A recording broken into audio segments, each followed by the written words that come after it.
Okay. So, we are rolling. Mm-hmm.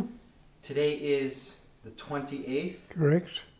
of December, Correct. 2014, and we are at our third interview Mm-hmm. with Avi Grant Mm-hmm. at his house in Raanana, Rehov Hapalmach 10. And I'm just gonna refresh our memory where we stopped last time.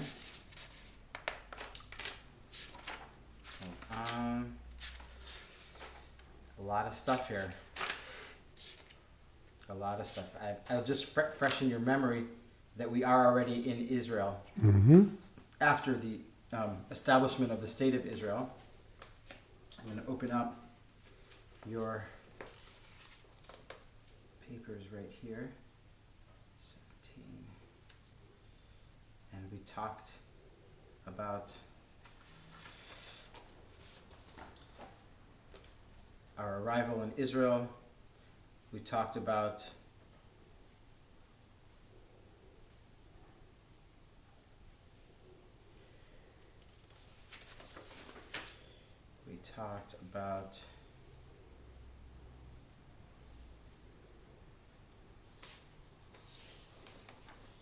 Televinsky, correct? We talked about Televinsky. Yes. We're going to get back to Televinsky, but basically, okay, I want to get to a part where you're actually telling me, and I'm going to get back to the Machal Club and to the whole world of Machal and the volunteers and everything like that. But I want you to try and explain to me what your position is in the IDF. What is your job? What do they ask you to do? And if you can give me a good description of that whole aspect of your. Okay, no problem. But I just want to write down here. Today's the 28th of the 12th, 14. It is Sunday.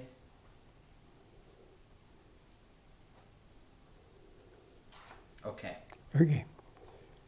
Now, I am an electrical engineer, and my speciality was in electrical distribution. That is, the generation of electricity in the first place, and the transmission of it over land into people, into houses and factories and so on. And with my speciality is in the cables. That's a highly specialized thing.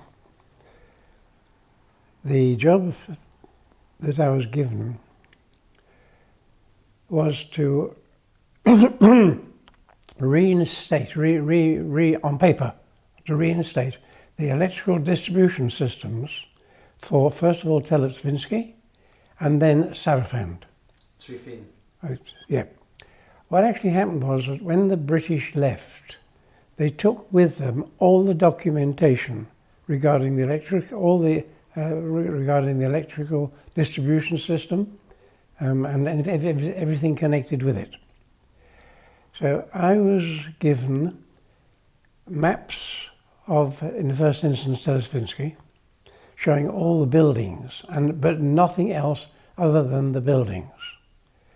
And I had to find out how the electricity got into that place and how it was distributed amongst all the buildings and draw on the map the distribution things, that is the cables, both in Teletsvinsky and Sarafand.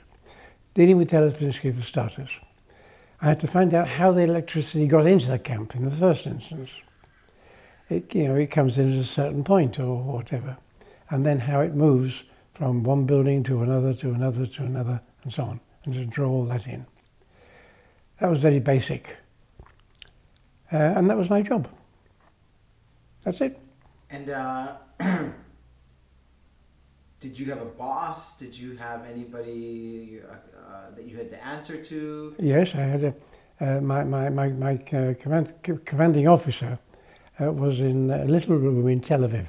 Was what? I found him in a little room in Tel Aviv.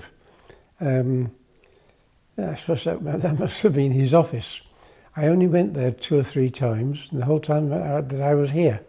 The first time I went, they told me what they wanted me to do, they being he and his number two, and gave me the map of all the buildings. After that, I was on my own. I had to walk from one place to another and scrounge lifts and everything that was involved that way. Where were you? Okay, so you were, so your job is to map out Televinsky Electrically. Yes. And where are you living? In Televinsky. You're living in Televinsky. Yes. I have a bed in one of the buildings there. Okay. And how long does this How long did the job take? It took a long time. Televinsky is quite a large place. Yeah. And if you have to walk and follow cables from one place to another, you go round and round. And it took some months to do the whole camp. Sarafand, which came second, was even bigger. We'll get to that in a sec. Yeah, we'll get to that. Leave that. And you're alone? I'm alone. I'm working by myself completely. You have no helpers, no assistants? No help, no nothing. Even had to find my own pens. Really? I was very much on my own. It was a mess. Mm. Well, it was understandable. These two guys had been put in charge of camps, and they're starting from scratch. Do you remember their names? No, I don't. No. Do you remember where their office was in Tel Aviv? Vaguely, but not really. Not really. And you're in Televinsky. That's where you're living. I'm living there. Is there any social life there on the base? No, on the base, no. Nothing. Nothing for us. Social life was in Tel Aviv. We'll talk about that. We'll get to that. Okay, so that's. Is there anything else that you want to tell me about the job that you did in Televinsky? Any incidents? Anything that you remember? Nothing in particular. It was a question of slog, walk, draw, and that's it. You finish up. And then you finish that, and then you move on to Sarafand. Yes. Which is Trifin. Yes. And you do the same thing there. But yes, except Sarafand was a much bigger camp. Right. Sarafand was the biggest British Army camp in the Middle East. It was like a small town. And how long did that take you? How long? Yeah. Months. Again, alone? Yeah, because I'm by myself entirely. And more than that, I have to hitchhike to get there and hitchhike to get back again. No transport, no anything. From Televinsky to Sarafand? Yeah. Why don't you stay in Sarafand? Why don't they just make you stay there? Because there was nothing there. It was completely empty. The buildings were there, but it wasn't occupied at all. Do you know the story about how Sarafand came to... I read it in here. You wrote about it. Tell me about it. Yeah, I read about it, with the 1 kilometre gap. Yeah, you wrote that here. I don't know what... It's such a long time that I've forgotten. But it was completely empty. Not a soul. And you were there all by yourself? Yeah. Wandering around.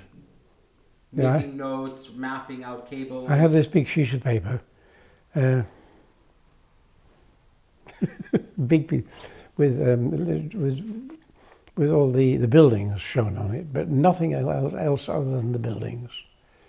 And my job is to draw in how the electricity gets through each of the buildings. It took a long time. And the whole time you're doing this by yourself? Yeah.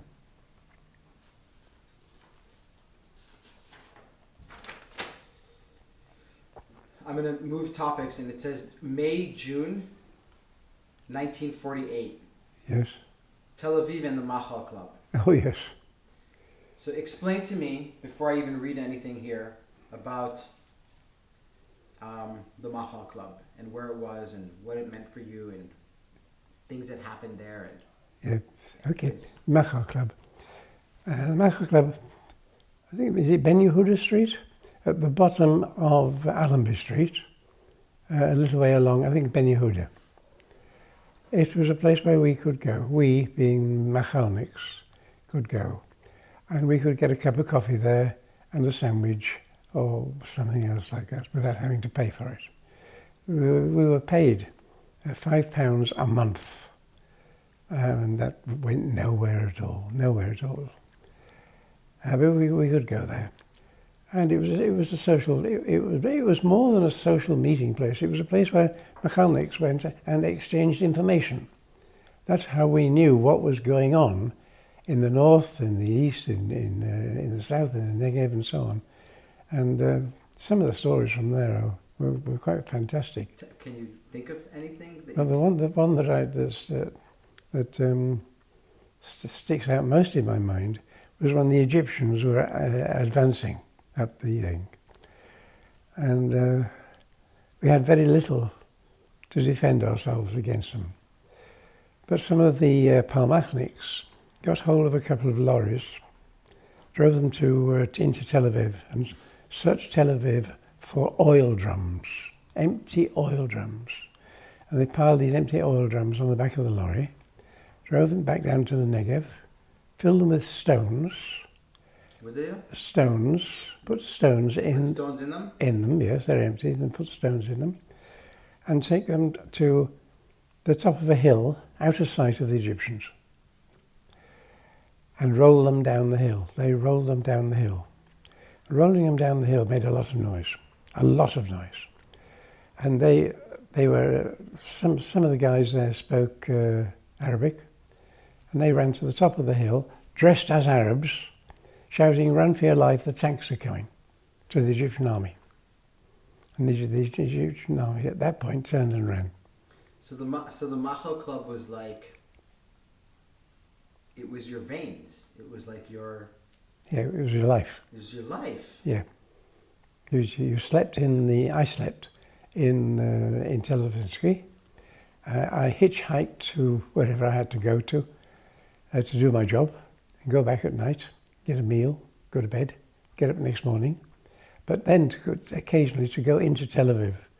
When you went into Tel Aviv, you went to the Machal Club because it was the only place you had to go to. And that's where you met people.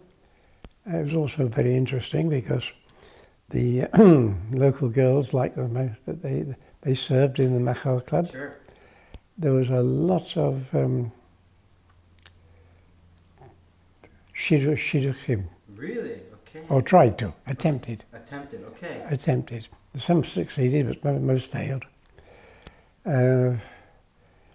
The word went around in the club that if one of these girls approached you and she wanted these are Sabra girls, like... A Sabra. Yeah. She wanted to get out of Israel. And she couldn't get out of Israel if she was simply Israeli. But if she married an Englishman and got an English passport, then she could get out. And this thing went something like this, that you and the girl went to a rabbi who said the appropriate brachas, and you were married. She had a ketubah. She went straight away to the British consul in Haifa. Showed the ketubah, said she was married, please can she have a British passport? And she got one. She came back to Tel Aviv. Both of them went back to the rabbi. The rabbi said a few more brachas, and they were divorced, and the bloke got £25. £25? Which in those days was equivalent to 5 months' salary. From who? From the girl? From the girl, or the girl's parents. Really? And then the girl had a British passport, and with a British passport she could leave the country. The going rate was £25.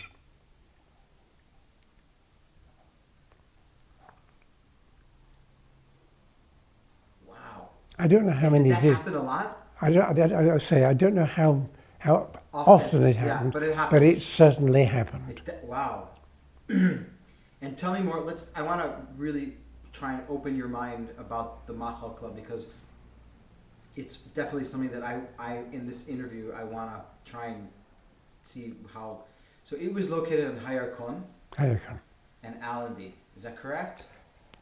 Near the brothel hotel where you stayed. Right in that area. In that area. It was located in that area, in Hayakon Street, I'm pretty And wasn't sure. it near the headquarters of the Air Force also? Yes, if you were in the Air Force, you got into a decent hotel.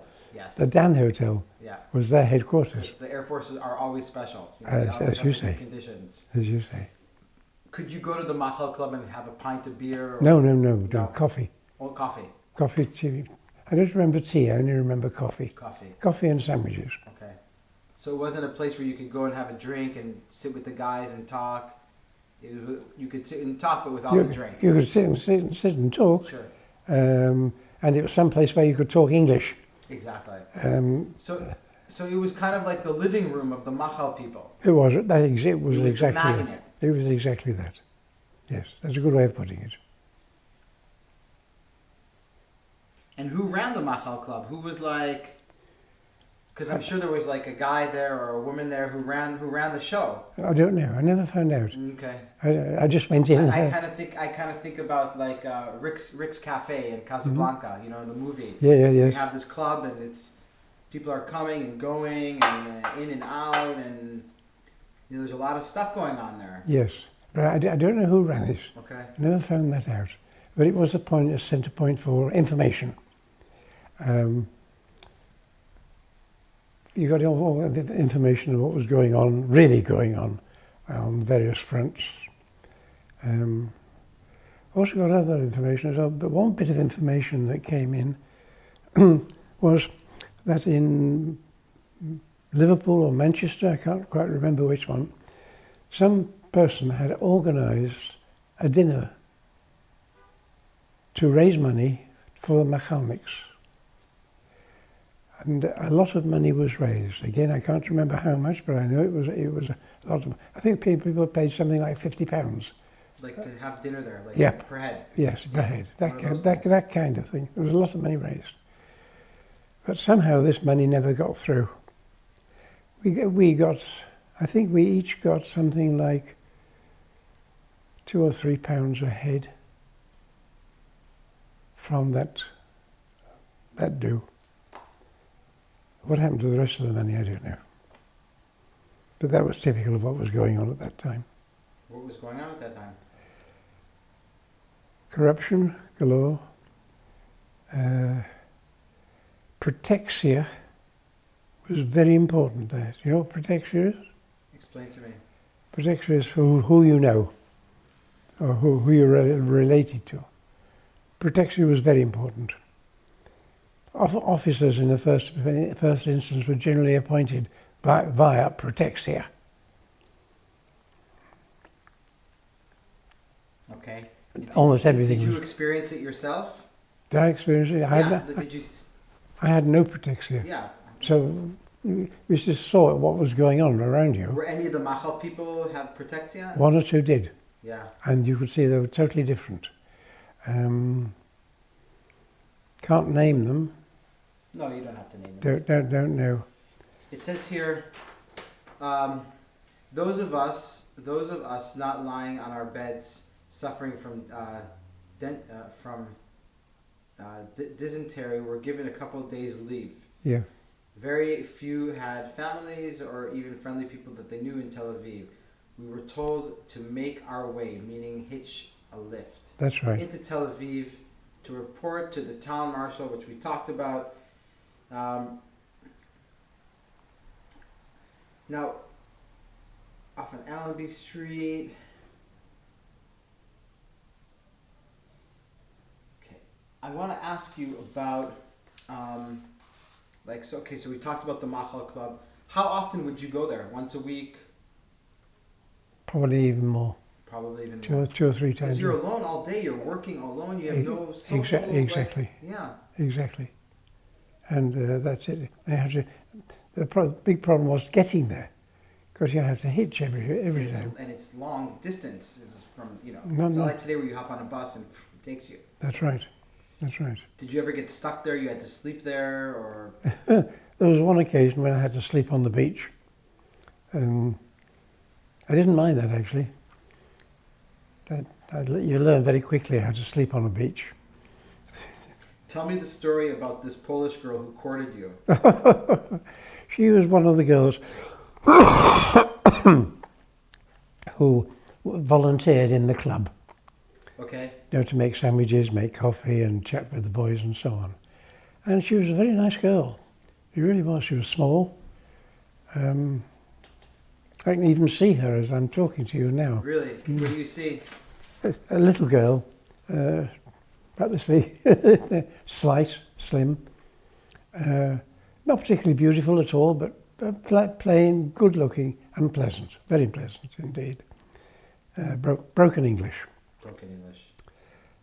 And she was a helper in the Machal Club, and she invited me home, you know, for a Friday night one. Do you remember where she lived in Tel Aviv? Not exactly. Okay. Not exactly But it was at in all. Tel Aviv. But it was in Tel Aviv, and it was in a big block of flats, and she lived in one of the flats. And did you come in your uniform, or are you? Uniform? Yeah. There was hardly uniforms in those days. You had whatever you brought with you from England. We were never given any clothes in Israel.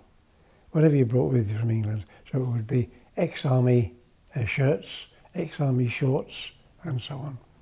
And that's it. That was a uniform. She was very nice, very pleasant. I'll tell you the story about... All right. She invited me for Erev Shabbat. Of all the time I was here, I was only invited twice to people's homes for anything, for a meal. Once, I'll talk about this for a moment, once was my commanding officer who invited me for one evening. He was very interesting because he was... Let's talk about him in a second. I want to talk about this. About the girl? Yeah. Okay, so the girl invites me home. She tells me where she lives. I find my way there. I knock on the door, and the door opens, and the flat is full of people, packed. I'm invited in and introduced to all the people there. Most of them spoke some English, and it was enough to, you know, to be pleasant there. Sat down, had a meal, and so on. It was only afterwards that I discovered that in that particular group of Jews, I think she was Polish. If she wasn't Polish, she was from somewhere in the Balkans. But when a young lady invites a young man for Erev Shabbat, for a meal, to meet the family, though that's not said, and if he is accepted by the family, that is an engagement. And if the young man accepts, he is engaged. And this I didn't know until sometime later, actually. Well, actually, they made me very welcome. They gave me a very nice meal, which was unusual, but very nice meal. And that was it. Then this girl kind of didn't leave me alone. Wherever I was, she wanted to be with me. So she wasn't in the army at all. Right. I don't know why or how, but she wasn't. And she wanted to chase me all over the place. And then I learnt what I just said about the engagement. Who told you this? I can't remember who told me. Somebody must have told But you. somebody told me, because I couldn't understand why this girl was chasing me around all over the place. Wherever I went, she kind of tagged behind. And somebody explained to me that she thought she was engaged to me. At one time I even went up to Haifa, and she followed me to Haifa and searched Haifa to find me, and so on. It was very, very sad, really. Very sad indeed. And do you think that was out of desperation to get out of the country? Not in her case. Or it might have been, I don't know. I didn't think so. I didn't think she was that type of girl, because you can tell the difference. I think she was just an honest girl who fancied me, who wanted to get married. That was it. And what about the other time that you were invited over to your... Tell me about the My commanding officer invited me to his house for Erev Shabbat. He was French. Really? Yes. Really? And his wife was German. And they had this one daughter who was about 8 years old, 8, 9 years old. And they'd made a practice of when the mother spoke to the girl, she spoke in German. When the father spoke to the girl, he spoke in French. And in the street, of course, she'd learned Hebrew and Arabic and English. And whatever language you spoke to her in, she answered in that language. It was one of the most remarkable things I've ever seen. 8 years old. Fantastic. And was he was your commanding officer? Yeah, Which means that he was the guy in that little office built in Tel Aviv. that's right. Do you remember his name? No. No. I only met him twice or 3 times in the whole time I was there. Unbelievable. That was one of them. Unbelievable. Mm. Unbelievable. And so there's definitely like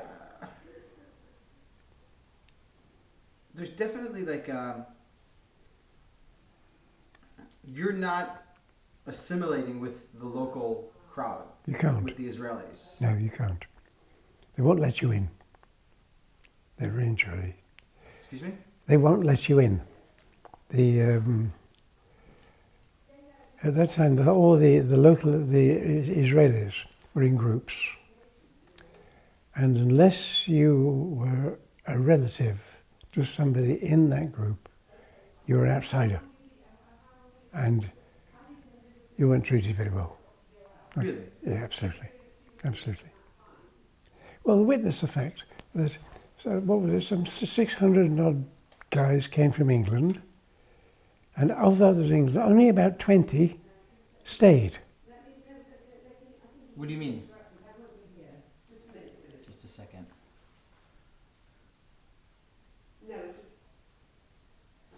Hold on 1 second. Barbara, Yes, please be quiet. I'm sorry. Can Philip come in about 15 minutes? Can you let him in? Just to take the measurements of the bathroom. Yeah, okay. Will that be, I'm sorry, it can be an interruption in about 15 minutes. Okay. Is that okay? Yeah. All right with you. Okay, well, wait a minute, maybe I'll come. Yeah, all right, Philip. Yeah. So Number 10. about being an outsider and not being Okay. You weren't welcomed into the country at all. Not at all. you're talking socially. Yeah.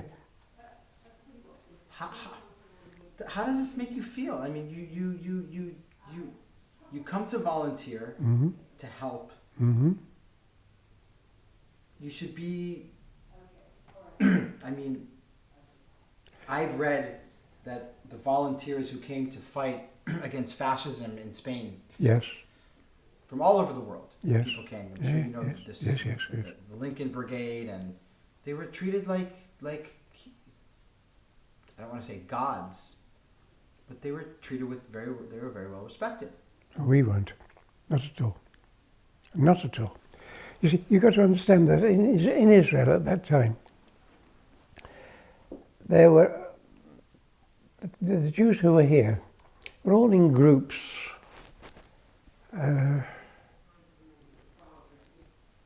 almost like family groups. And each group was, I was going to say self-contained, but it was a solid group and that was it. And you couldn't get into that group. Hold on. You didn't belong. Yeah. You just didn't belong. You were a stranger. Yes, some of the guys could fly airplanes and others could do this, that and the other. Okay, go ahead and do it. That's it, get on with it, do it. That's how it was.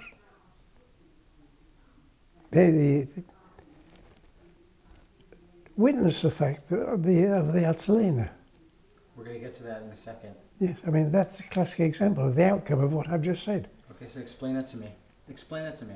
That the whole of the country was divided up into groups. And unless you had entry into a group, you were an outsider. And with the Atalena, that was the Stern Gang, I think. I can't remember. No, that was the Etzel. The The Irgun. Irgun, Yeah. yes. But that was one group, if you were in the Irgun. Sure. And they wanted the guns for themselves, what's his name, Prime Minister, I've forgotten now. Ben-Gurion. Ben-Gurion said, no, we are one country, and they said, no, we're not. And there was a fight, there was a battle over it. They were killed. Jews were killed. Jews killed Jews. Do you remember that incident? Yes, I do. Hold on a second. They first of all, they, Okay. Where were you? What do you remember of the Altalena episode? I'm sure you weren't there when it actually happened, but I want you to try, because that's a terrible, terrible chapter in our history. I agree. And I would like for you to try and think back where you were, what you remember about it, and what it meant to you then and now. Again, through the Machal Club, because I would have been working, when it actually happened, I would have been working in Telosvinsky in the camp. But in the club, you hear all these things. The Altalena firstly tried to dock in Haifa. And the condition for docking in Haifa was that all their ammunition would be handed over, and they refused. So they sailed down the coast to Tel Aviv, to the beach, and there was no port in Tel Aviv that could take that ship, so they beached it. And when they tried to get the things off it, that's when actually Palmach was called to fight them, to capture them. And that resulted in a gunfight on the beach. And that was it. This I heard in the club, but just maybe 1 or 2 days after it happened and so on. You could go down to the beach and have a look-see. You could see the Altalena on the beach. Was this something that was very odd and peculiar, like that this happened? Was it a shock to you? Was it something that was inevitable? Was it? It wasn't inevitable by any means, but it was here's Jew fighting Jew. We've come to help, and they use us, yes, certainly. But Jew fights Jew and killing Jew. For what? But it had to be done. If Ben-Gurion hadn't have done what he did, you wouldn't have had an army. You would have groups of armed men, but no army and no central control for fighting and all that kind of stuff. Does that make sense to you? It kind of connects the Altalena. I see the kind of shock that you had from it with the story that you tell me about the refugees on the boat. That's right. With the chains. That's right. Like, it was just something that needed to be done no matter what. And you had to do it. And he had to do that. Were there people in the Machal who left because of the Altalena, who thought it was... No. Everybody, all the people in Machal, had come from England, America, wherever it is, and they knew what it was for an army, and to fight a war. They took orders, and that was it.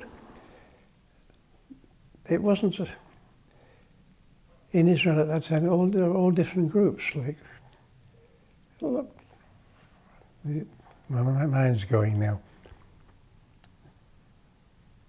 My mind's gone. What were the groups? The fighting groups? There's the Etzel. The Etzel and Lehi, yes. And the Haganah and the Palmach. Yes, that's right.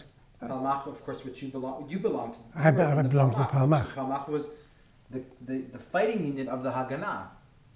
It was like the IRA and the Sinn Féin. It's like the IRA is the Irish Republican Army, and then the Sinn Féin is like the political movement inside the army. Yeah. Inside, it's like... Well, you can compare it to that. Well, I'm not comparing it, but I'm just saying it's like... But there are a lot of factions, yes. Yes, but these groups would fight each other. So, which in England you'd never heard of. You never heard of that. No. But it's two ideologies clashing. That's how it was. Except there was more than that. Because if you want to pursue that, there's a religious side that came as well, who wouldn't fight. who didn't want to fight. So there's that coming in as well. So there's all these different groups.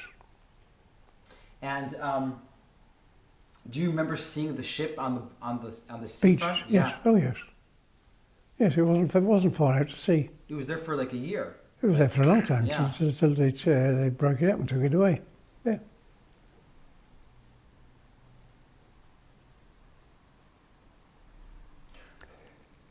What was one of the most I'm looking for a moment while you're here in the war where you're saying to yourself, what am I doing here? Why did I come here? No, that never came. You came to do a job, and that was it. You did the job. That was it. There was never any question in my mind as to why I was here. The only question eventually was whether I should go back or not, go back to England or not.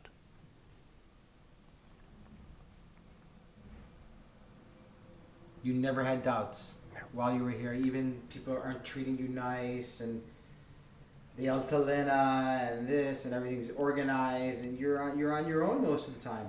I was on my own most of the time. Yeah, it's very, that's not easy. No, it wasn't. No. But that's what I came for. I came to do a job. Sure. And that was it. You don't expect to be, I didn't expect to be cushioned. Of course. Or anything of that nature, nothing at all. I came prepared to die, in fact. That's the truth. You do what you have to do. Whatever is necessary, you do it. Did you ever ask to be put into combat unit or something? Did you ever ask to be transferred? Did you ever ask to be close to the action? No. I'm a single-minded guy. What's that? I'm a single-minded guy. Yeah. I came to do a job, so I did. Yeah. Other people were much better equipped than I was for fighting or for flying aeroplanes or for things like that. Sure. So they do their thing. Sure. And I did my thing.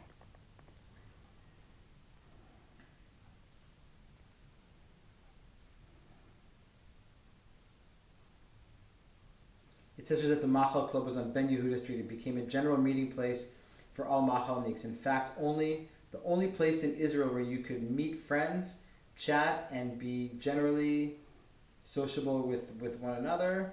It was here that we learned what was happening in the war, men coming back from various fronts. We're talking about the Machal Club again.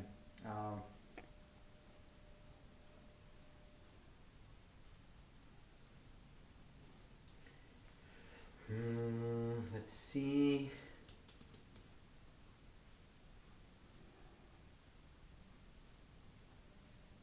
Love, personal relationships, or anything in that nature did not come into the equation. It worked like this.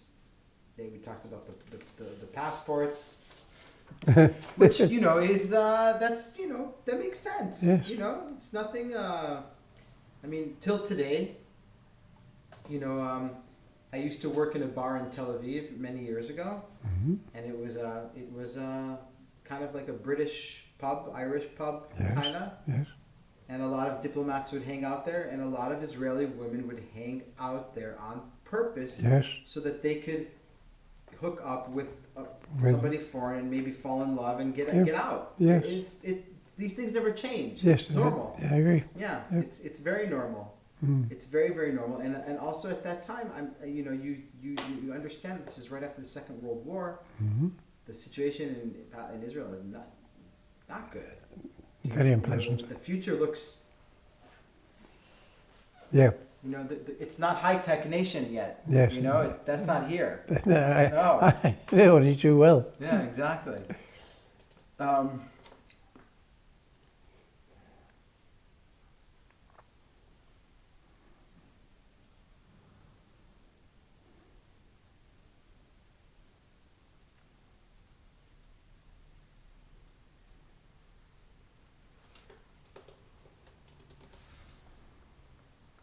Okay. We're going to go back to the army now. And it says here summer. So anyway, so we dealt with the Altalena.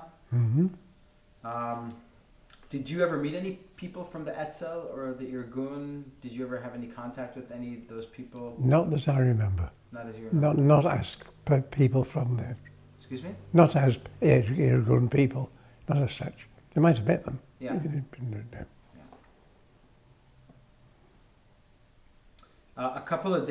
Within a couple of days, we were called for interviews based on our personal and practical experience.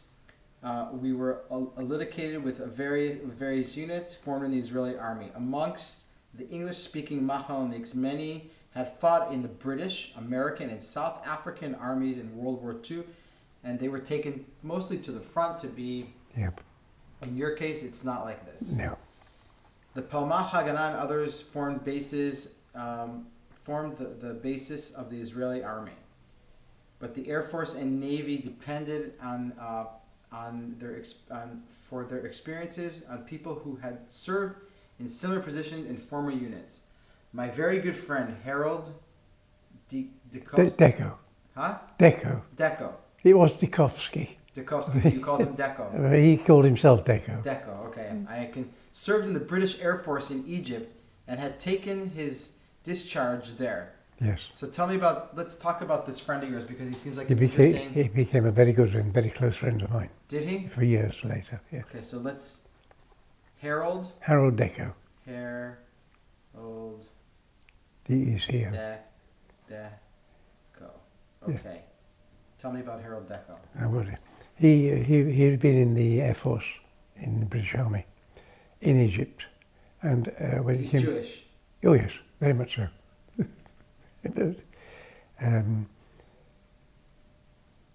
Yes, but he was in Egypt when he was discharged, and you had a choice.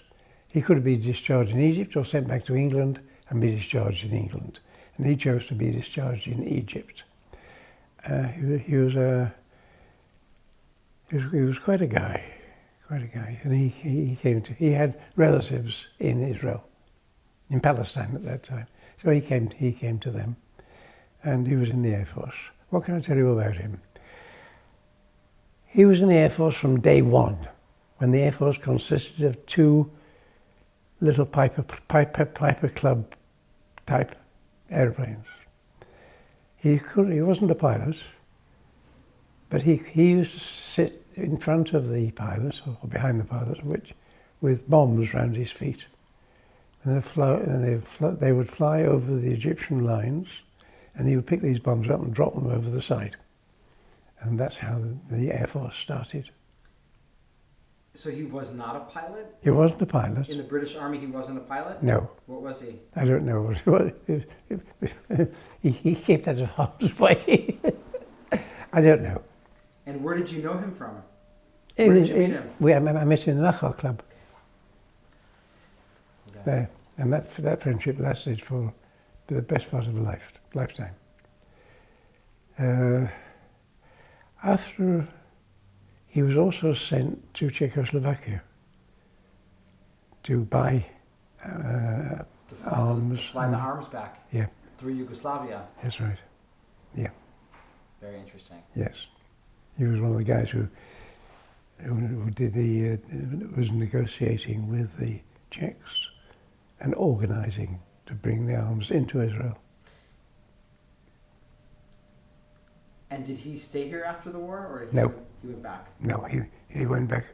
He went back in '49, and we got very close. In fact, very close indeed. What more can I tell you? No, I just wanted to, because I mentioned his name here. Yes. One time I bought a house with him as partners in a house in Italy. It was as close as that. That was many years later. Okay, so you guys were very tight. Yeah. And where did he live in England after the war? In London. In London. Mm-hmm. And you? Me too, eventually. Eventually. Okay. My experience. Okay, so we talked. This is what we talked about. I found my.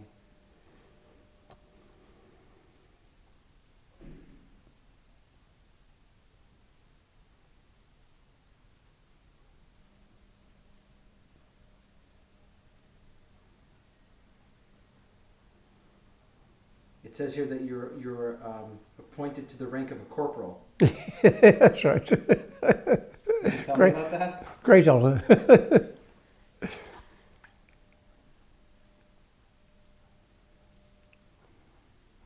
It didn't really mean a lot. Didn't mean a thing. In those days, officers didn't mean a thing, really. Officers were always known by their first name. And in most cases, officers were appointed by the men, not from above. That's the palmach, though. That's right, yes. That's the palmach. Yes. Men, women together, whatever. It's Yeah. all every. And that's the palmach. that's right. Now, do you remember? I mean, okay, so you're doing your job, but there's a lot of things happening around you. Mm-hmm. A lot of events. Mhm. There's the siege up in Jerusalem, Mm-hmm. which is devastating.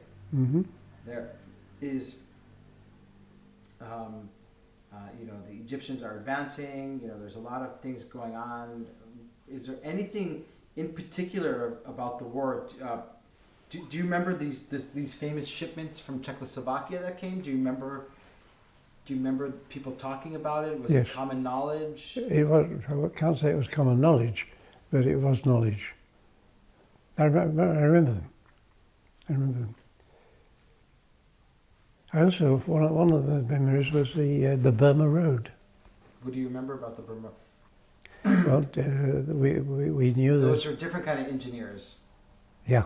right? Not technical engineers. That was more not electrician or technical. No, it wasn't not electrical. That was real engineering. Real engineering. What do you remember about that?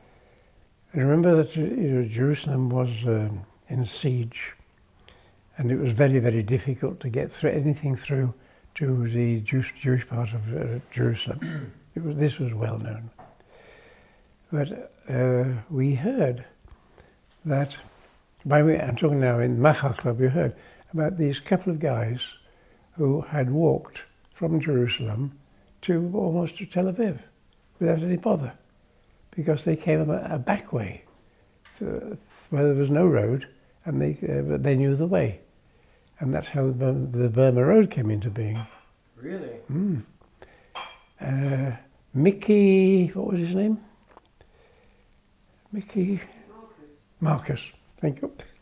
Mickey Marcus was a colonel, and he was one of the top guys.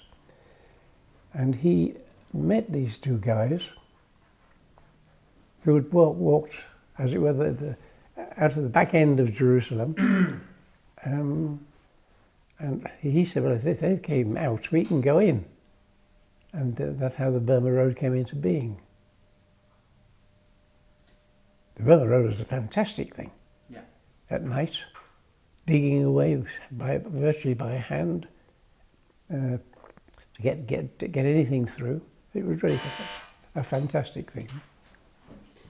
We're going to stop for a sec. Okay, so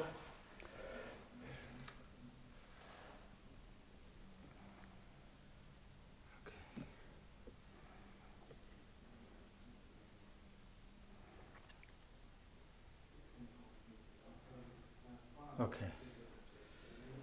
So we're talking about Mickey Marcus, Burma Road. Yes.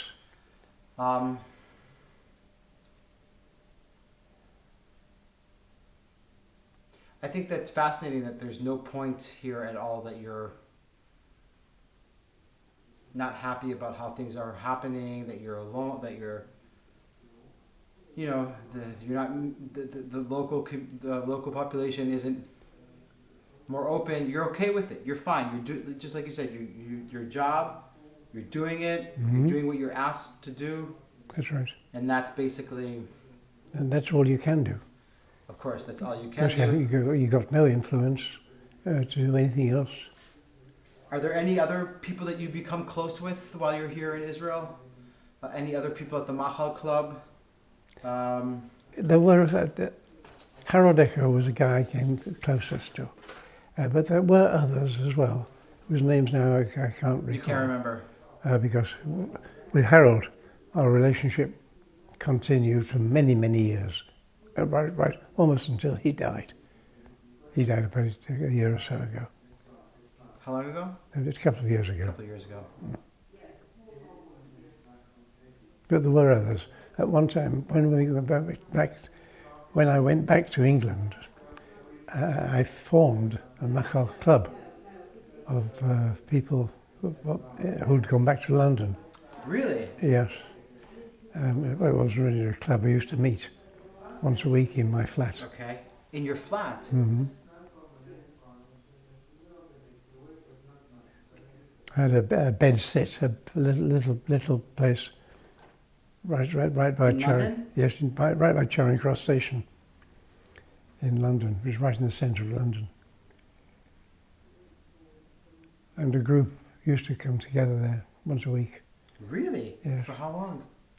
Went on for about 6 months, 3 months, 6 months, not very long. But Right after the war? Yeah, yes. When as we were going back to England, Okay. that happened then. So it lasted for like just a few months after the war? Yep. Not years and years and years and years? No. No, okay. No. Not my section. Somebody else. What's his name? Can't. Now we have a bit of peace and quiet. Exactly, some peace and quiet. That's good. That's good. But it's good that you have a busy house going on here. So when you guys would have this Machal club in London right after the war, what would you guys talk about? What was? Just things of general interest. Yeah. That's all. It didn't last long. No.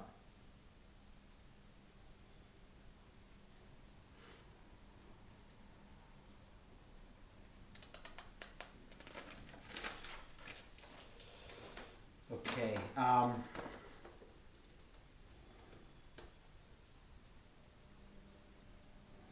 I want you to tell me the story, as told in the Machal Club, was that the British were to evacuate Sarafan.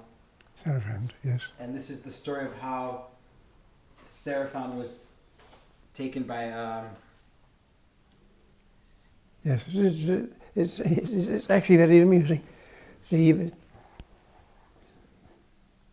British were evacuating from the whole of Israel, from the whole of Palestine.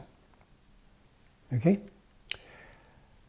And apparently the commanding officer of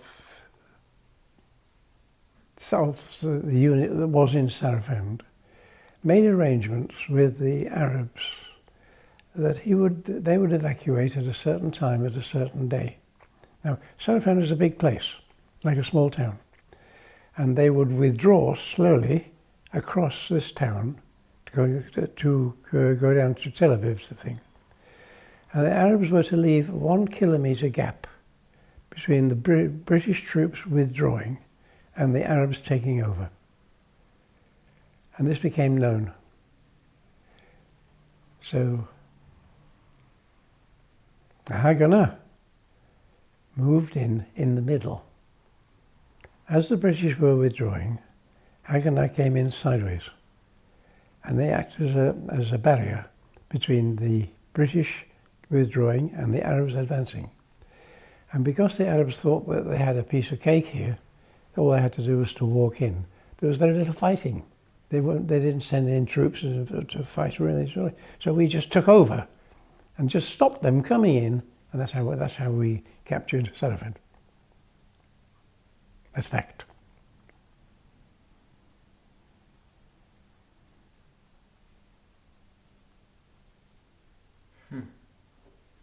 And it was kind of typical of the British to hand things over to the Arabs. Also Latrun.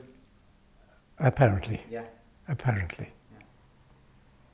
The British seem to cooperate much more with the Arabs than they did with us. Far from it. Well, we know why that is. Oil. Exactly. Mm. You know, the British at this time had an empire to preserve. Absolutely. So they needed, they needed oil. Why were the British so harsh on Jewish immigration? Why? They had reasons. Mm-hmm. Yes, they did have reasons. It wasn't because they were anti-Semitic, I don't think. I think they were just colonial imperialists looking out for their own interests. That's right. You know? Absolutely. Absolutely. The Suez Canal was dreadfully important to the British. Of course. It was a link to To the empire. yeah, absolutely. From London Yeah. to the empire, to And like places- India and this. And places like Surfend, it was where their troops virtually lived. Sure. That was their main base. Well, wasn't their biggest headquarters in Egypt? Wasn't that the biggest? The Lord Moyne, who was assassinated. Wasn't he like a big British colonial minister? He was assassinated by the Lehi members. Could be. That was before. That was in '44. Yeah. Yeah, that was during the war. But what I'm saying is, like, the British. What was your take on, you're British, Mm-hmm.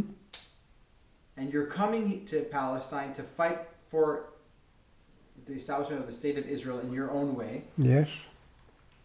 and you know that where you come from are the bad guys, and then you go back and you live there. Well, it isn't that they were the bad guys. They did what they had to do. They had to look after their interests. And if my interests conflicted with their interests, well, they're the big guys, and there's nothing you can do about it. But they looked after their interests, Yeah. and it didn't bother me at all in that way. Sufficient be to say that when I went back to England, and I went through customs, they virtually stripped me, searching. Before they let me back into the country again. Well, I'm sure your journey back to England was easier than your journey to Palestine. I You're hope right. so. You're We'll right. get to that. You're right. We'll get to that.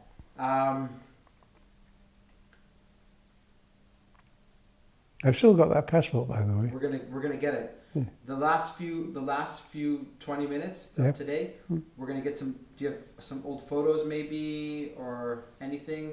Let's see what I've got. Okay, we'll see what you got. I've certainly got my old passport. Okay, that's good. Any kind of memorabilia that you have from that time, we'll put it right here on this chair, and I'll film it, and you'll tell me what it is, Okay. or we'll put it over here and we'll film it. But definitely the passport, because that is a very good. So basically, it says here again, my job once again was to map out the electricity supply. When I arrived there, the camp was absolutely empty. This is Sarafan.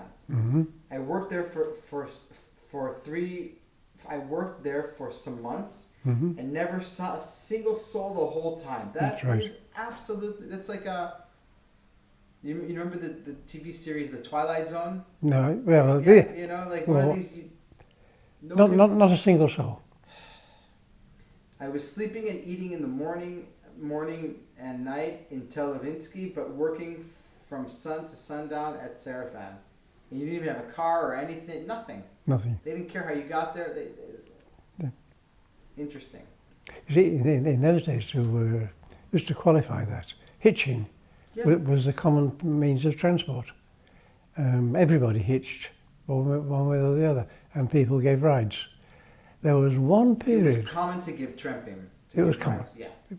There was one what? There was one period early on where people who had cars used to leave their cars in the street, or vans or whatever, with the keys in them. And if you needed transport, really needed it, you took one of these cars and you drove it away. And then you bring it back. No, you left it where you ever left it, and whoever found it would, and eventually it would come back. But you didn't have to bring it back. If you had to be at a certain place at a certain time, and it was very important, then you took a car and you left it there. And he found its way back eventually. That was one of the very good things at that time. Interesting. Yeah. This was right through the summer, and it was very hot. Every morning I had to hitch my way to the camp, Yep. some distance away, and back again in the evening. And I worked without talking to anybody all day. That's right. I almost finished the job when I went down with a very bad dose of. What did you have? Yellow stuff. Hepatitis. Jaundice. Jaundice. What's jaundice? I know hepatitis. No, jaundice is when your eyes go yellow and your whole body goes yellow. The whites of your eyes go yellow, and the whole body goes yellow. Tell me about that. What happened? I don't know. I just suddenly woke up one day and I had this jaundice, and they put me in hospital. I was in hospital for 2 or 3 weeks before it went away. There was no such thing as antibiotics in those days. And I don't know how I got it either. That was it. That's all. And anybody come visit you? Do you have any?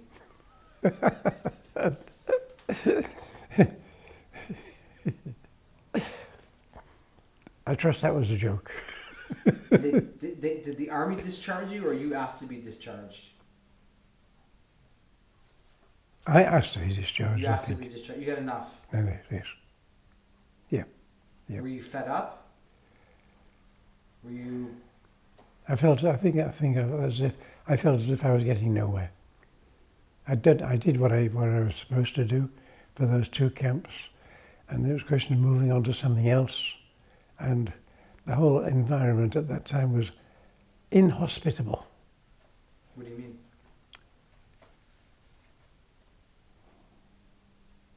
Well, they did their best to help me. They found me a job. Okay, who found you a job? I don't know who it was, but somebody did. From Machal or from the army? I don't know. I don't know how I got the job. In Haifa? In Haifa. Okay, but you leave the army, or the army asked you to leave? Do you remember? No, I left. You left? Yep. No problem? No problem at all. Okay, and then you go to Haifa. Yep. Because I went to Haifa because they found me a job in Haifa. What kind of job? There was a small factory in Haifa, on the dock in Haifa, that made cables. Do you remember the name of the? No, I don't remember the name of it. But when to make a cable, first of all, you have to make a copper wire. And you start off with a copper wire, a copper rod, as thick as your finger, and you pull that through holes until it gets thinner and thinner and thinner. With machines for the job, and then you finish up with the cable. And then you have to insulate away all that goes with that, or bind them together and so on to make big cables. So they found me a job in the factory doing that. The people in the factory were they were very welcoming. Very welcoming. Yes, very few of them spoke English, but for the time that I was there, they welcomed me and they made me feel comfortable in the factory. What I didn't feel comfortable was, and it wasn't really a job for me. Can you explain that? No, I can't explain that particular thing, but my life there. They found me a room, a very nice little room, in somebody's house, with my own little bed thing. But going back to my room at night, first of all, getting up in the morning and getting something to eat, then walking downhill all the way to the dock, to the shop, and staying in the factory all day, and climbing back up again at night with no friends and no nothing, no money, very, very little money. It was just unbearable. How long were you there for? 2 weeks. Oh, okay. Now 3 weeks maybe. 3 weeks. Now, very soon after that, you decide to go back. Yes. Is that correct? That's how I did decide to go back at that point. You're like, I'm an electrical engineer. I don't need to work. You obviously understand that the country right now is not bringing out its potential in you. There was no place for me there. Actually, there was. Now I know that there was, but I couldn't get into it anyway. And what was that? The electrical distribution system. I could have been well employed by the electricity company. And would you have taken that job? I would have taken that job, and that would have been much more suitable for me. But you can't get a job with the electrical company unless your father works there. And that's how it was. Even today, I'm told that you can't get a job with the electrical company unless your father or some relative, unless you have massive protexia. The electrical company in Israel today is one of the, how do you describe it? Top paid things. Even the lowest job is one of the top paid jobs. You get all your electricity for nothing. It's all union. It's all union. Crazy. You know, it's. And you just couldn't get in. So you're in Haifa, and I stuck it out for a few weeks, and then I went back to the office in Tel Aviv and asked them to be sent back home to England. Within a couple of days, they found my passport, and in March 1949, I was on my way back home. Okay. Yep. By March, that's exactly when the war ends too. Yes. The War of Independence basically ends in March. Yes. The armistice are signed. Do you remember some sort of kind of celebration that the war was over in Nope. Israel? No. Not at all. I don't think there was any. I think. Well, there wasn't like an official No. party, but do you remember the war kind of Well, if I compare that to the end of the war in England, different? when people were in the streets, dancing in the streets and all, on parties and all, nothing like that. Not to my knowledge, anyway.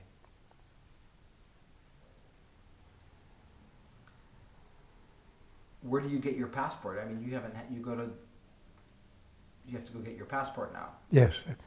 And it was in the Mahal office or in the. Again, I don't You remember. don't remember. But I did get it back. You did get your passport back. Yes, I still got it, sure. And I want to read. There's a very interesting part here. I'm going to read it out loud, and we're going to end with this, with your epilogue and everything. But before I read the epilogue, is there anything else that you feel that we've missed, that we haven't talked about?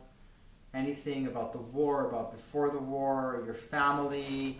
Are you in contact with your family back in London at all? Not at all. Nothing. Not at all. Nothing.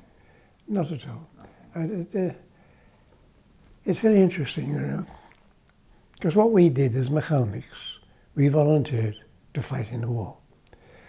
But our very roots had weren't particularly interested in what we were doing. Who? Jews, the Jews in Leeds. In Leeds. Yes, they weren't particularly interested in what we were doing. My relatives, when they came back, they didn't want to know anything, nothing at all. It was a bit of a nuisance that I actually come back.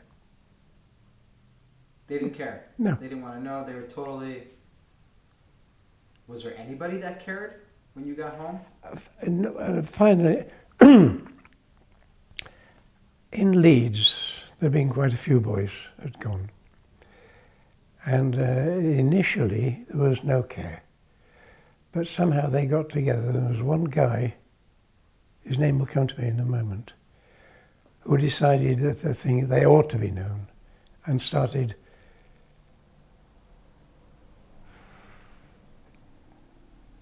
I don't know how to describe it. Eventually, in the shul, for example, they put our names up on the wall in the shul to acknowledge the thing. There was a big dinner, eventually, many years later, to acknowledge what we'd done. When all the mechanics in Leeds were guests of honour at this big dinner and so on. But that came years later. Years later. It says here, in all there were 3,500 Mahal volunteers, of whom 450 came from Britain. Of these 450, 21 were killed in action, and the majority of the rest returned to the UK in the first 6 months of 1949. Yep. The only ones who stayed in Israel who were those who already had family there or had married, and not many of those stayed. That's Most of those who returned never set foot again in Israel. That's right. That's right. I swore I'd never come back. Why? Because it was very unpleasant, to put it mildly.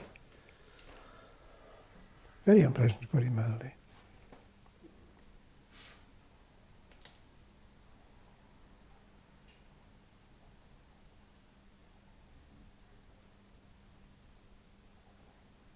My whole experience, and I'm a bit unique, so, but my whole experience of my time in Israel was such that I went searching for some other way of living, not a Jewish way of living. What do you mean?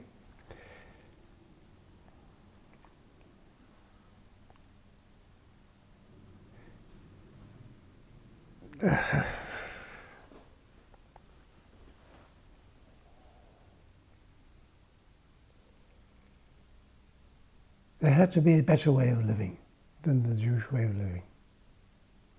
Jews are always, if there are two Jews and three opinions. This are the groups. One group's differing, arguing with another group, and no. There was no truth there. I don't know if you can know what I mean by that.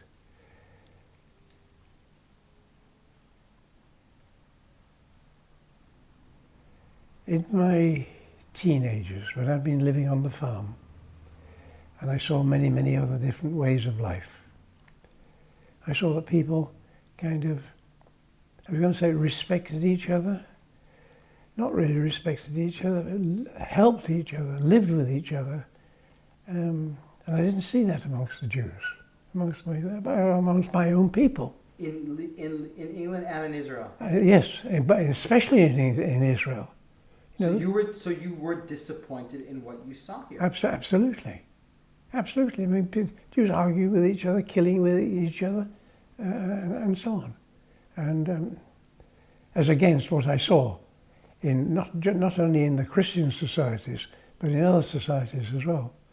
And the two things, when I've been beaten up in England and told, go back to Palestine, you bloody Jew, and when I've been shot at in Palestine and told, go back to England, left me, who am I, what am I? And I mean that very deeply, who am I? No family, no roots to go back, to lean on, but nothing. So I started on a search, which took me most of my life. I came back here almost by accident. We'll talk about that in a sec. That's it. That's my life. I don't regret it a moment of it. In fact, I think I've been very fortunate for all the hardships and all the rough times. I've learned a great deal from it, a great deal from it. And I wouldn't be the man I am today Sure. if I hadn't been through all that lot. But there we are, that's it.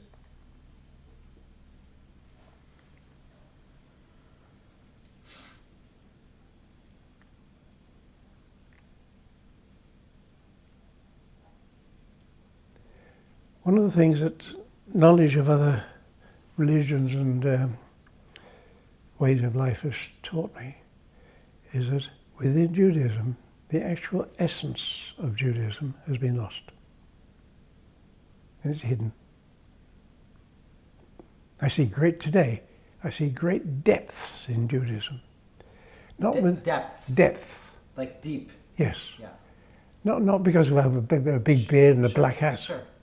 Not right at all. Forget all that. Forget the ritual and so on. But in Judaism, there is the essence of humanity, if you like.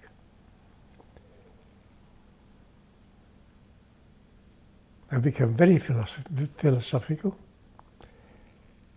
and I see creation as a whole and all this kind of stuff, and it's all there, every bit of it. You talk about the mystics and so on. But in Judaism, even in the word Adonai, I am, I was, and I will be, all this kind of stuff. There's tremendous depth there, but hidden. And very, very few people, very, very few Jews realize it. Very few Jews. There are a few, but very few indeed. Yeah. I mean, just look what's going on in the country at the moment when there's an election pending. But you know, for me, and this is on a personal note, for me, this was revealed when Rabin was assassinated. Yes. You know, that I agree. we're no different than any other Am Sgula. We're no more Am Sgula. You know, if we've done this, I mean, and there's been political assassinations in the Bible, in Gedaliah, Yeah. and you know, Yeah. you know, and you know, it's But the fact is, the truth is, that Judaism is the source of many esoteric religions. For example, it's the source of all Hindu. Sure. And Buddhist. And Buddhist, yeah. It's the source of that. Abraham sent his sons to the east. So you have Brahmins today, and many other things as well. But this is not known, or generally not known. I want to bring you back to your epilogue that you wrote here. Oh yes. No, it's fine. Do you think that the Machal effort in the War of Independence was overlooked and kind of not put in properly in the history books? It wasn't pretty. Initially, it was hidden. There's behind you. Hold on.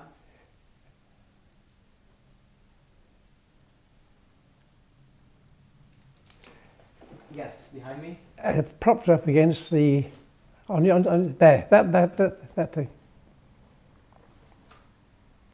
Okay, you're gonna hold this up for me. Okay, hold on.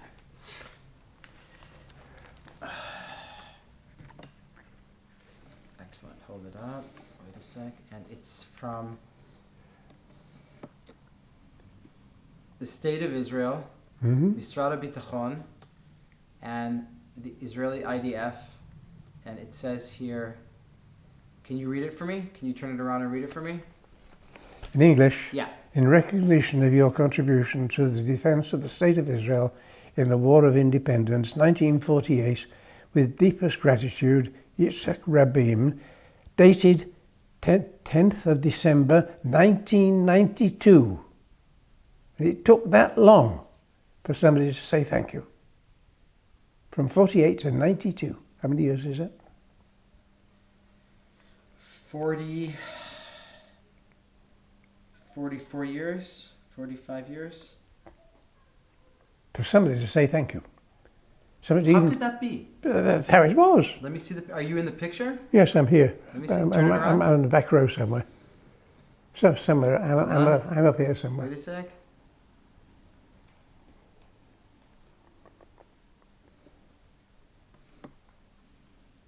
And I mean, Yitzhak Rabin was in the fight too. I mean, it wasn't, Yes. you know, it's kind of strange. You know, there is a memorial to the mechanics who died. Yeah. Yes, yes. It took years of protexia to get a little bit of land to put a memorial on, and then we had to pay for it. What do you mean you had to pay for it? The mechanics paid for the mechanics memorial to those who died. No. Yes. No. Oh yes. Are you serious? Yeah, dead serious.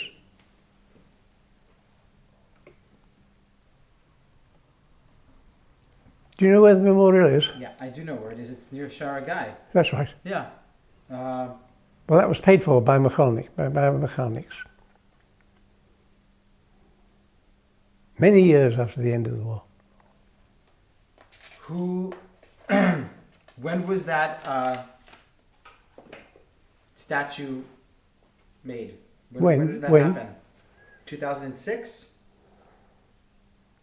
5, 4? No, before then. Well before then. Yeah. Yes, somewhere.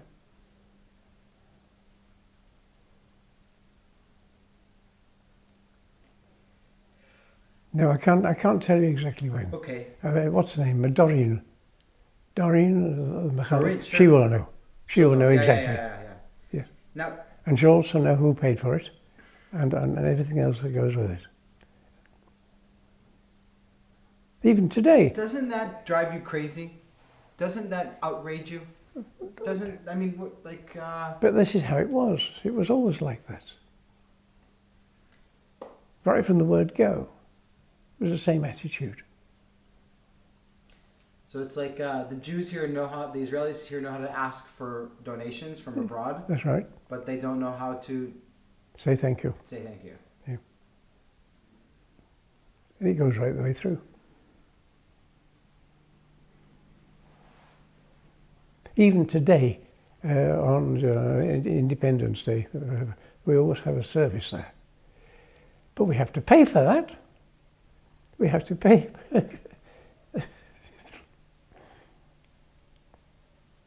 The JNF, the fund, provides the seating.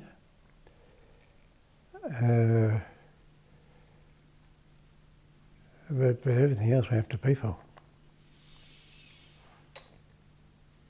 When you go back to England in 1949, I want you to tell me a little bit about your later life. Right. A little bit, not a lot. Just if you continued studying, you got married, children. No. Just. No, I went back. I went to my grandmother took me in again for a little while, but eventually I got a job fairly quickly. I got a job outside London, and I came down to live.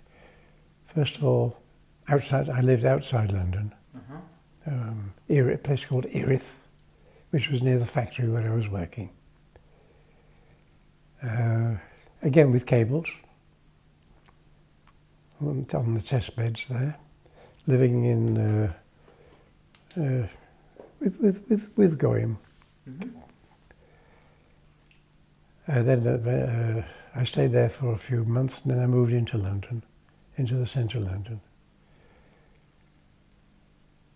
Tied up, met some other mechanics who had come back, and they used to come to my flat, as I told you. It was very interesting because I lived right in the centre of London that time. Lyons corner houses were the kind of the big popular cafes, and I lived opposite the kitchens of one of these Lyons corner houses, which was open 24 hours a day. And I got to know all kinds of the underworld in London. Strange people. I met a practicing witch, and she taught me a lot about the esoteric world.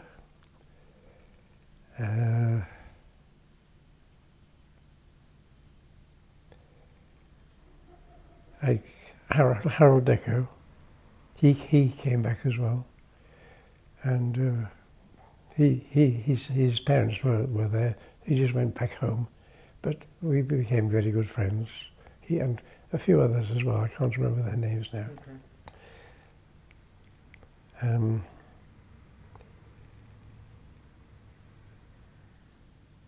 I started looking very deeply for things that really matter in life, not just making money.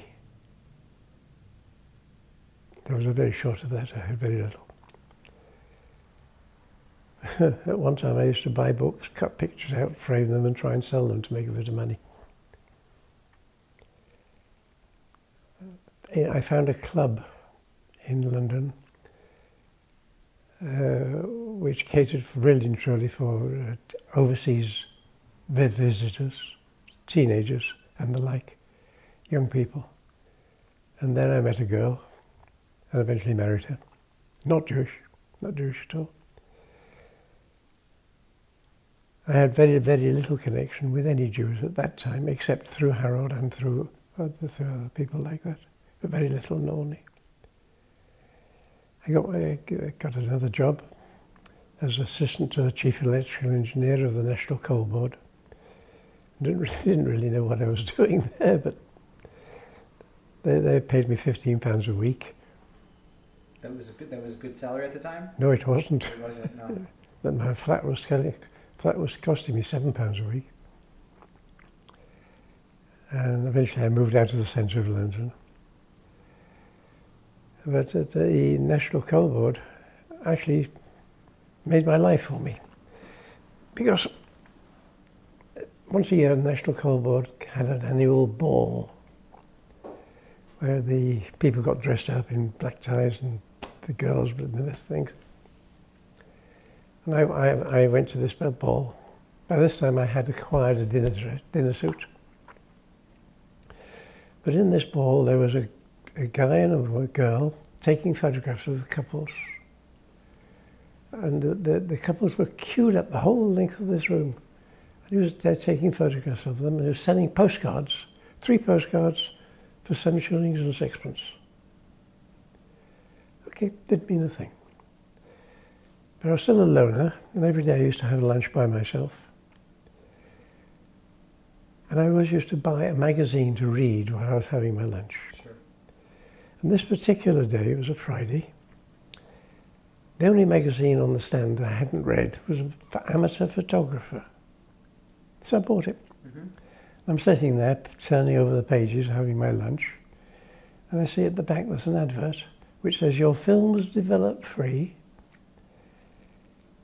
and postcards 6pence each." And I remember this guy the night before. His film was going to be developed free. He was going to have his prints made at 6pence each. That's 3 for 1 shilling and 6pence. And he was charging 7 and 6pence, and they queued this mile along. I thought that was a very good thing.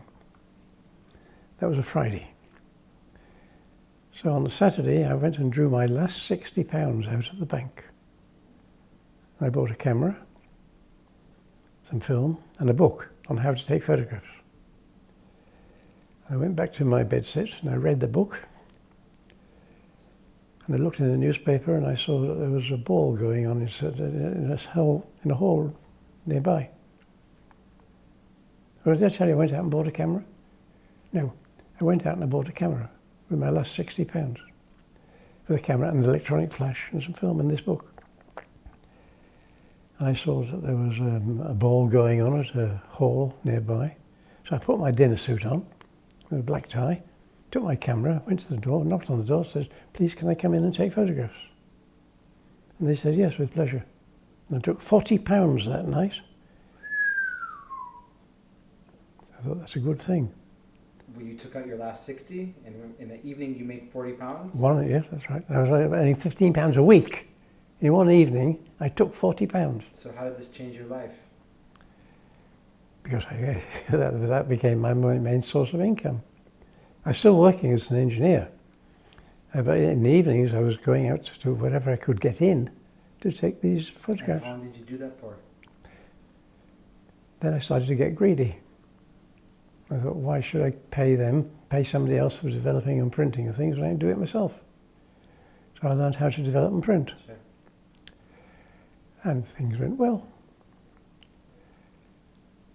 I could turn my little room, and it was a little room, into a dark room in kind of 5 minutes. Just put shutters up and so on. And I could develop and print my films. Where do we go from there? That just got more and more. And I've been married in the meantime to a very beautiful young lady. And then we started doing weddings. And I took over a basement. I tried going into business by myself and that failed. But we took over a basement and we were taking photographs and so on. And then one day, I gave up my engineering. One day a local pharmacist came into our studio and said, "Please, will you do my DMP?" So I said, "Yes, what's DMP?" He said, "Developing and printing." He said, "I take films in, people bring films into me, and so far I've been giving them to some firm to do, and they've been making a mess of it. Will you do it for me?" I said, "Yes." I went down to Codex, that was on a Wednesday. I went down to Codex same day, said, "How do you do DMP?" And they told me, and they sold me a printing machine, which cost me £40, printing table, and some other bits and pieces. And on Monday I was in business doing DMP for this one pharmacist. That finished up as the third largest film laboratory in the country, handling up to 5,000 rolls of film a day from that beginning. So when I was talking to you about 35 millimeter, 16 millimeter, I knew exactly what you were talking what I about. was talking about. Yeah. I had a staff of up to 100 people doing this thing, big factory. It was the most advanced lab. Most of the people in that industry, the wholesale photo finishing industry it was called, were just people who kind of drifted in with no real and here's an engineer coming in. So I set up a factory with conveyor belts and all kinds of stuff, and that went well. And I got fed up of that. I sold out. How long did this business last for? How long did it last for? It finished in 78. 78, okay. I sold out in 78. And after 78? Now, as part of that business, I put in a computer. I used to run a free film office. You send your film in to us to be developed and printed, and in return you got your prints and you also got a free film. Okay. At one time I had some 20 different schemes running, offering free films through all kinds of things, through magazines, through holidays, people going on holidays, get the free film to go on a holiday, come back and so on. So to cope with all that, I had to have a computer to cope, because every scheme was different, and it became virtually impossible to do it by hand, so we did it by computer. So I put in this computer. It was a single system 10, which wasn't a big computer, but it wasn't a small one either. And I had to have a guy to run it, and all that kind of stuff. The guy who ran it didn't want me anywhere near it. It was in a locked room, air-conditioned room. But I'm the managing director, and I have a key. I have a key to his office. So I'm the last one to leave the factory, and I go and let myself into his office and take a manual. Go take a manual home, read the manual at home. I'm the first one into the factory every day, so I put the manual back, and he doesn't know. So I learned how to run a computer.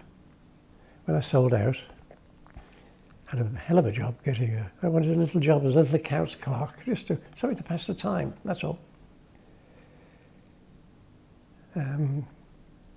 Eventually I got myself a job doing just that, adding up columns of figures all day and just enjoying myself, doing nothing. But then I got interested in the company that I was working for, and made friends with the managing director, and they decided to put a computer in, and I became their computer consultant.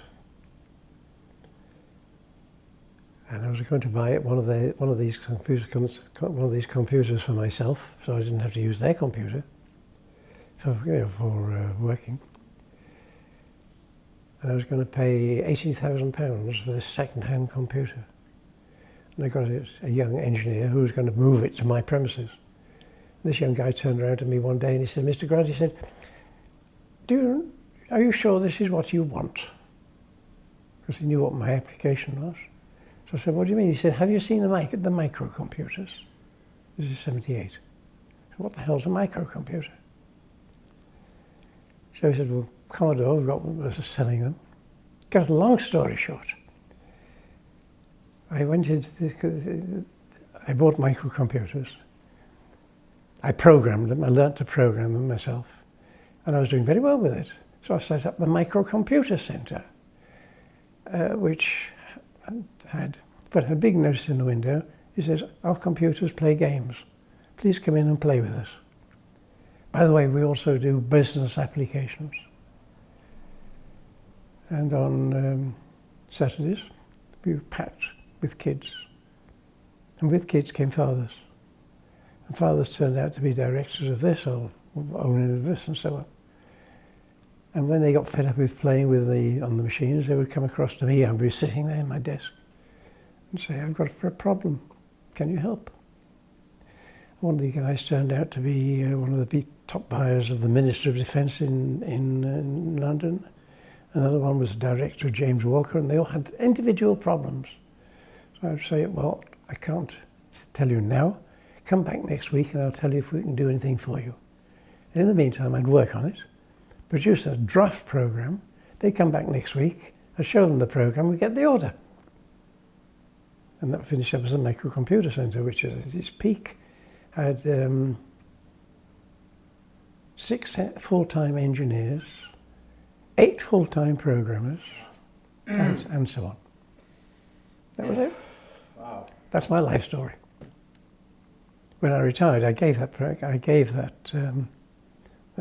company to my two top executives,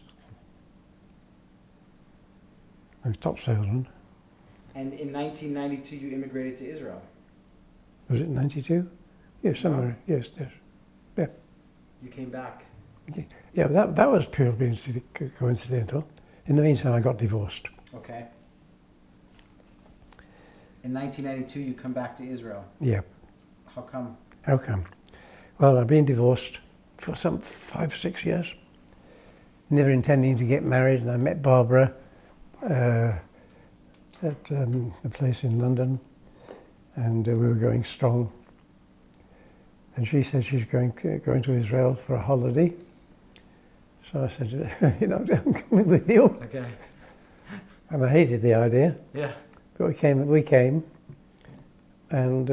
came 3 days in Tel Aviv. I spent 3 days wandering around Tel Aviv, trying to find my old places, the old haunts. They weren't there anymore. And I saw it was a different country, totally different country. And it was a good country. So we're here.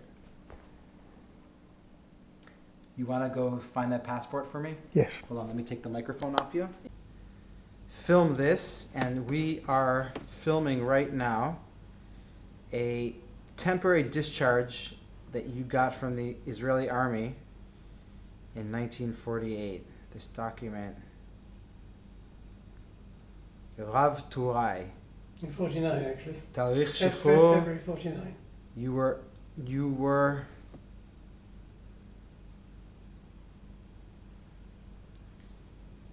February 4th, 1949, you were discharged from the army.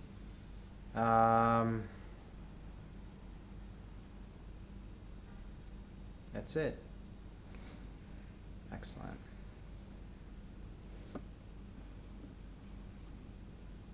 Okay. Now let's put that back. Hold on. Let's put that back. This back in here.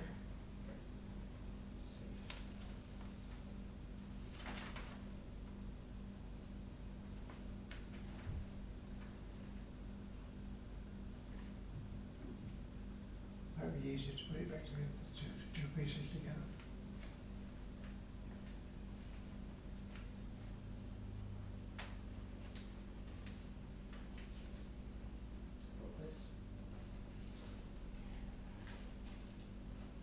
Yeah, I know. That'll do it.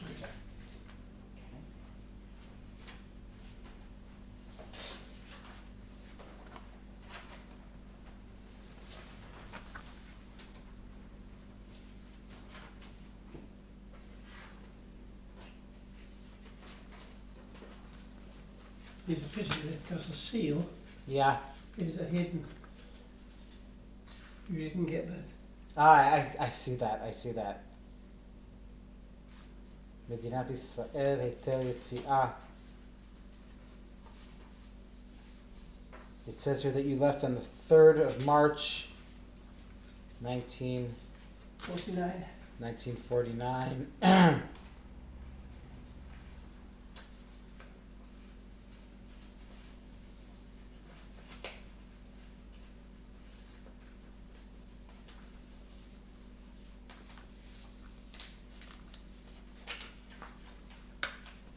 Okay.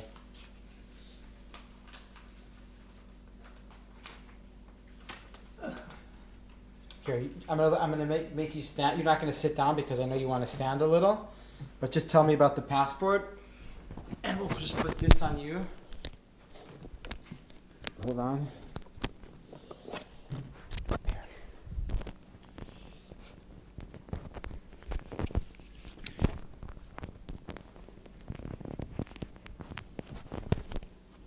Okay. Okay, So just tell me a little bit about that passport.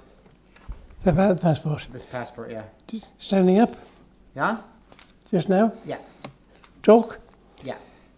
When I got to Hotel du Bois in Paris, coming out, we all handed our passports over to the Palmach, and I didn't see the passport again until I left Israel.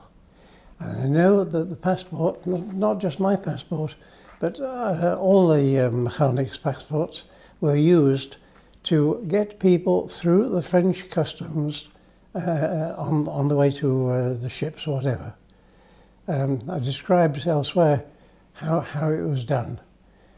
They were real genuine passports. And, Like the one you have now? Like this one. This is a British one. Hold it, yeah. This is your passport from... This is my passport from that time. Okay. These passports were handed to the Palmach people. Can't call them. Yeah.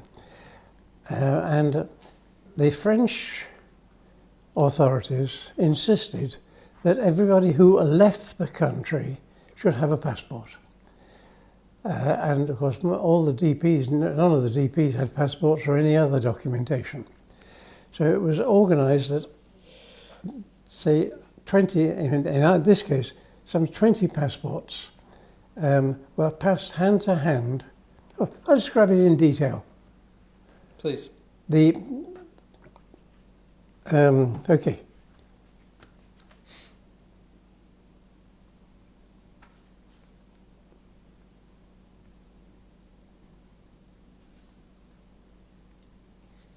There's only one stamp in there that's relevant. Which one is that? There's one that says it's La Ciotat.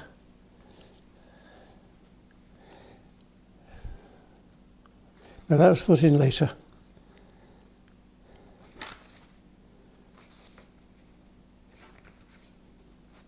That's on the way back.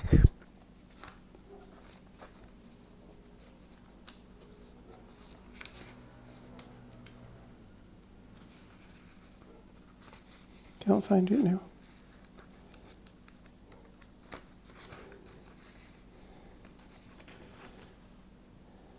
No. No, it's much later. This is the one when you left Israel? This is when you left Israel? Medinat Israel, Heiter Yetziah. And this is section de visas, like Misada Medinat Israel Misada Aliyah. Yeah, that was put in later. Yes, because this is already June. This is June. Yeah. I think And one. then there's some. These are probably the French ones, but they're not very. Not very clear. One of them is Okay. one, maybe. Not valid for travel. Dunkirk. Yeah. Okay, but this is the passport that you used to help get other people to Palestine. That's right. That's right. This Many. This passport. Yes. Yes. Many. 216019 British passport. It was always Mr. done. A.C. Grant. Yes, it was always done with a piece of paper on the inside, and any stamps that had to be done were done on that piece of paper.